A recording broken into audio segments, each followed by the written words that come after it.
దాదాపుగా 4 సంవత్సరాల నుంచి మెడికల్ రిప్రజెంటేటివ్ గా వర్క్ చేస్తున్నాను.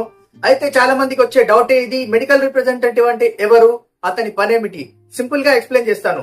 ఒక ఫార్మస్యూటికల్ కంపెనీకి మరియు ఒక డాక్టర్ కి మధ్యలో నిచ్చెన లాంటి వాడు. ఫార్మస్యూటికల్ కంపెనీస్ ఎగ్జాంపుల్ మీకు తెలిసే ఉంటుంది, Sun Pharma, Zydus health care, Mankind, ఇలాంటి చాలా కంపెనీస్ ఉంటాయి. అయితే ఆ కంపెనీకి మరియు ఒక డాక్టర్ కి మధ్యలో కంపెనీస్ మెడిసిన్ ని తయారు చేస్తాయి లేదా డిస్ట్రిబ్యూట్ చేస్తూ ఉంటాయి. వాటిని డాక్టర్ దగ్గరికి, పేషెంట్ దగ్గరికి చేర్చడానికి హెల్ప్ చేయడమే మెడికల్ రిప్రజెంటేటివ్ యొక్క పని. అయితే మెడికల్ రిప్రజెంటేటివ్ కి ట్రైనింగ్ ఇస్తారండి. డాక్టర్స్ వచ్చి ట్రైనింగ్ ఇస్తారు మాకు కూడా. అయితే ఆ ట్రైనింగ్ లో ఫర్ ఎగ్జాంపుల్ ఒక మాలిక్యూల్ ఉంది, సెపోడాక్సిమ్ అనే ఒక యాంటీబయాటిక్ మాలిక్యూల్ ఉంది. ఆ మాలిక్యూల్ యొక్క మోడ్ ఆఫ్ యాక్షన్ ఏంటి, మెకానిజం ఆఫ్ యాక్షన్, అయితే అది ఎక్కడికి వెళ్ళి ఎలా పనిచేస్తుంది, అండ్ ఒకటి అది ఏ రిసెప్టార్ మీద బైండ్ అవుతుంది అవన్నీ చెప్పేసి, లేకపోతే ఆ బ్యాక్టీరియాని ఎలా కిల్ చేస్తుంది, దాని పని ఏంటి అని చెప్పేసి మాకు డీటెయిల్ గా ఎక్స్ప్లెయిన్ చేస్తారు. అయితే అదే మనం డాక్టర్ దగ్గరికి వెళ్ళి, డాక్టర్ దగ్గర ఫర్ ఎగ్జాంపుల్ యాంటీబయోటిక్స్, వందలాది యాంటీబయోటిక్స్ ఉన్నాయి మార్కెట్ లో, నా దగ్గర కూడా ఒకటి ఉంది అనుకుందాం.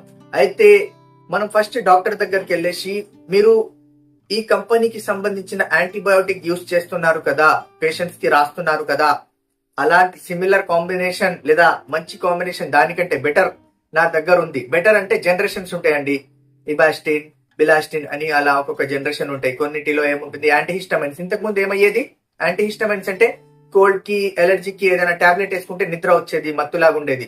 ఇప్పుడు ఏమొచ్చినాయి కొత్త జనరేషన్, నిద్ర మత్తు లేకుండా ఉండడానికి ఇలా జనరేషనల్ గా ఒక్కొక్క జనరేషన్ లో మెడిసిన్స్ లో కొన్ని అప్గ్రేడ్స్ అవుతా ఉంటాయి.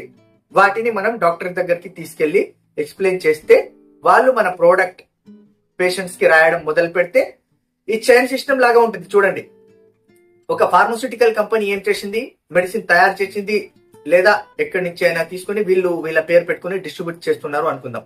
రిప్రజెంటేటివ్ డాక్టర్ దగ్గరికి దాని ఇన్ఫర్మేషన్ తీసుకొని వచ్చాడు, ప్రమోషన్ చేసిన తర్వాత అది పేషెంట్ దగ్గరికి వెళ్ళింది. అయితే కంపెనీకి సేల్ అయిపోయింది కదా. ఇది ఓవరాల్ గా మనం ఇదంతా చేసేది కంపెనీకి సేల్ జనరేట్ చేయడానికి, అంతే. ఓకేనా? That's it. ఇంకేమైనా డౌట్స్ ఉంటే అడగండి. చాలా మంది డౌట్స్ అడుగుతున్నారు, వాళ్ళ డౌట్స్ కూడా నేను క్లియర్ చేస్తాను. వీడియోస్ చేయమని చెప్పేసి కూడా రిక్వెస్ట్ వచ్చింది. ఓకే, మంచి రెస్పాన్స్ వచ్చింది, థ్యాంక్ యూ. ఇంతకు ముందు చేసేవాడిని వీడియోస్ మధ్యలో ఆపేసిన, బట్ మళ్ళీ కంటిన్యూ చేద్దాం అనుకుంటున్నా. మీ సపోర్ట్ ఉంటే మళ్ళీ కంటిన్యూ చేస్తా, ఇంట్రెస్ట్ లేనట్టుగా అనిపిస్తే మళ్ళీ. Okay, that's, thank you.